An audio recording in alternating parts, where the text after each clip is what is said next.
చలి క్షమించమన్నానుగా. నీకిది వాళ్ళ కొత్త కాదుగా.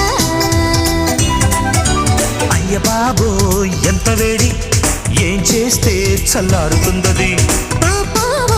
చాలుగానే ఓవర్ యాక్షన్ తగ్గిస్తే మంచిది.